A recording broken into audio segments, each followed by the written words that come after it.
ریاست کی اسے بے بسی کہیں یا آپ کی بے بسی کہیں یا بلوچستان کے لوگوں کی کہ آپ یہاں پر ہیں جمال رحسانی صاحب؟ سب سے پہلے تو میں ایک چیز کلیئر کرنا چاہتا ہوں، میں نگران وزیر تھا،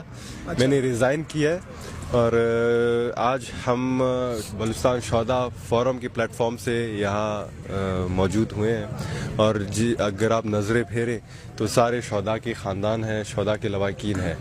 تو ہم یہ کیونکہ اسلام آباد ہے اقتدار کا شہر اور سنا ہے کہ جب اقتدار کے شہر میں کچھ ہوتا ہے تو سارا پاکستان سنتا ہے، تو اسی لیے ہم یہاں موجود ہوئے ہیں کہ ہمارے شہداء کے ساتھ ظلم ہو رہا ہے، ہمارے ساتھ ظلم ہو رہا ہے۔ ہمیں ایک سازش کے تحت بلوچوں کو بلوچوں کے خلاف لڑایا جاتا ہے، بلوچ کو پشتون کے خلاف لڑایا جاتا ہے، بلوچ کو پنجابی کے خلاف لڑایا جاتا ہے، لیکن آواز اٹھانے والا کوئی نہیں ہے اور ان کو ریاست کے نام پر شہید کیا جاتا ہے، پاکستانیت کی بنیاد پر شہید کیا جاتا ہے اور ان میں سر فہرست جو ہے سارے غریب، مظلوم، کوئی مزدور ہے، کوئی ریڑھی والا ہے، کوئی ٹیچر ہے، کوئی نائی ہے، ان کو شہید کیا جاتا ہے۔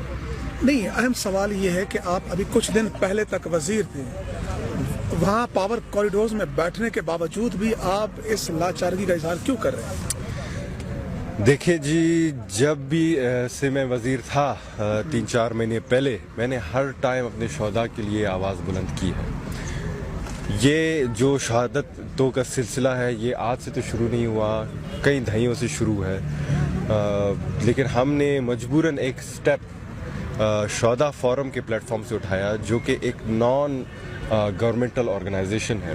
جو کہ شہیدوں کے خاندانوں کو مالی امداد دیتی ہے، تعلیمی امداد دیتی ہے، اور ہم نے کئی دفعہ گورنمنٹ کو یہ ریکویسٹ کیا ہے کہ آپ شہداء کوٹا رکھیں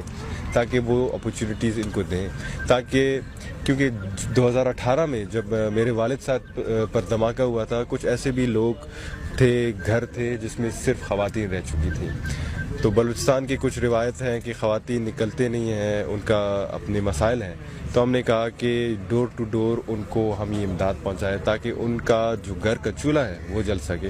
لیکن آج مجبوراً ہم اس جگہ پر آئے ہیں کیونکہ ہمارا کوئی سنتا نہیں ہے،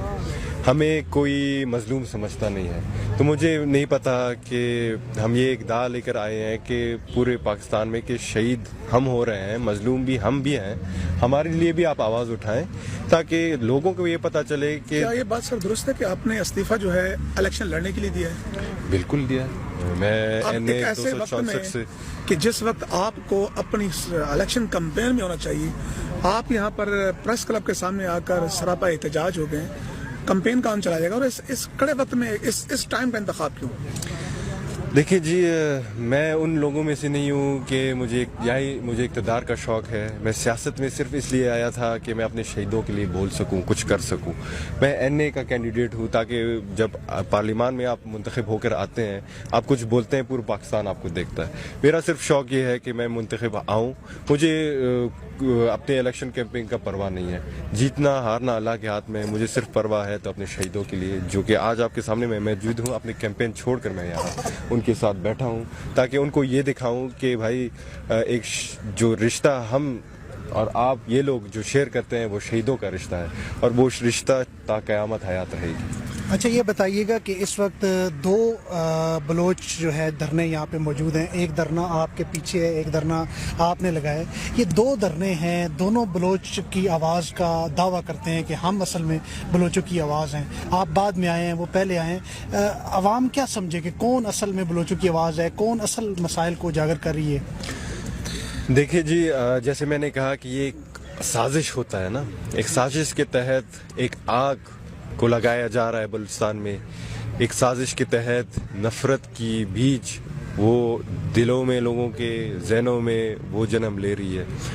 تو ہمارا یہ بیج کون بو رہا ہے؟ تنظیمیں بول رہے ہیں، BLA ہے، BRA ہے، BLF ہے۔